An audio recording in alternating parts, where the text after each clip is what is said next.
Voilà pour mabulle-de-rôle.club, comment travailler avec les en-têtes et pieds de page. Alors on a vu dans la vidéo précédente que toutes les pages web qui étaient contenues dans un layout avaient le même en-tête et pied de page. Donc on va voir ça maintenant.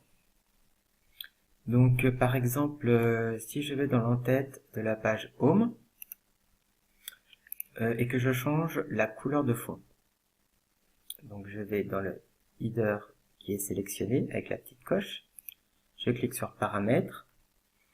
Je sélectionne la bannière. Je vais cliquer sur Couleur.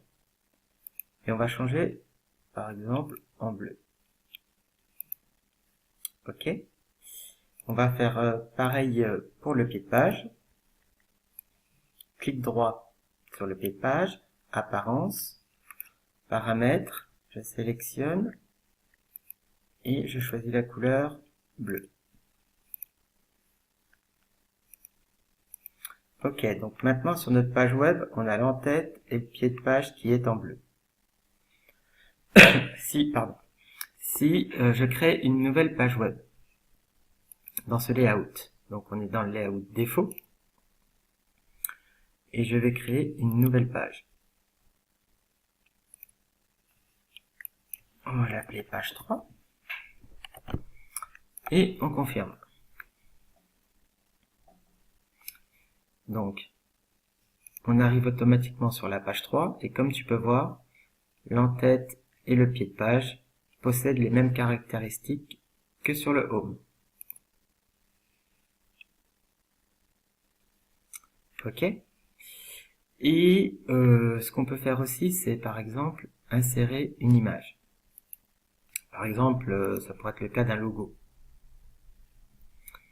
On va aller sur la page 3 et on va ajouter une petite image.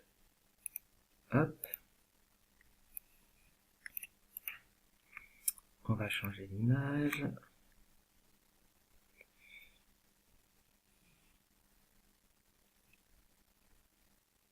Par exemple, on va prendre ça. On confirme. Imaginons que ça soit ton logo. Que tu le mettes en haut à gauche de ton en-tête.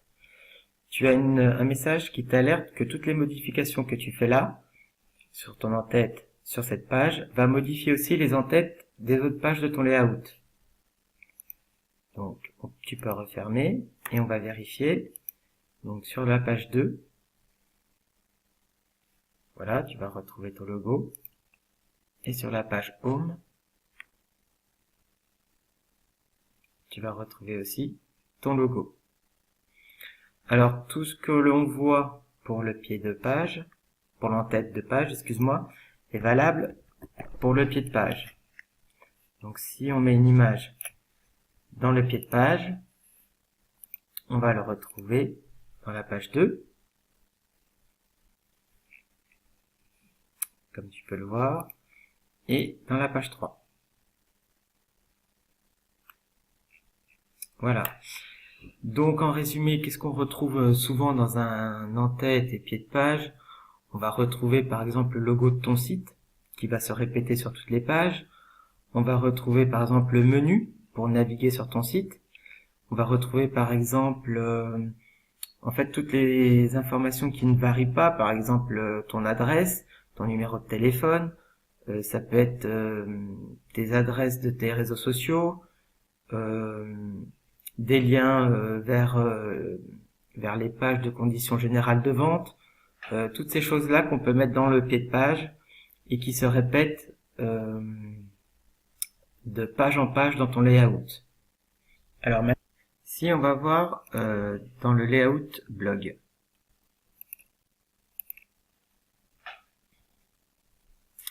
Et donc la home 1 du layout blog.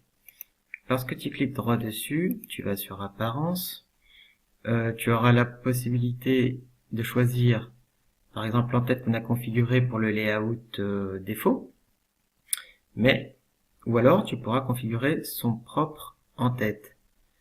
Donc il suffit de sélectionner un autre en-tête dans la liste, tu cliques sur paramètres et tu peux changer le style de l'entête.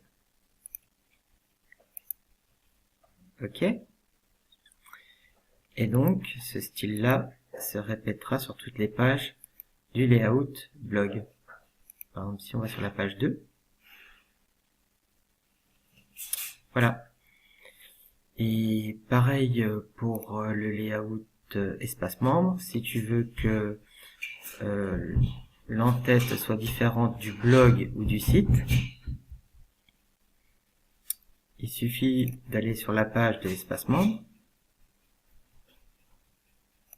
Tu cliques droit, apparence. Par exemple, voilà, on va choisir le header custom 3.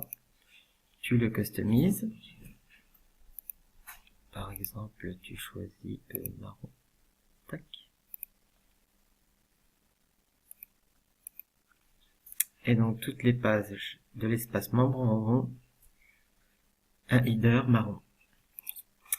Donc voilà pour cette vidéo. Rendez-vous pour la prochaine. À bientôt.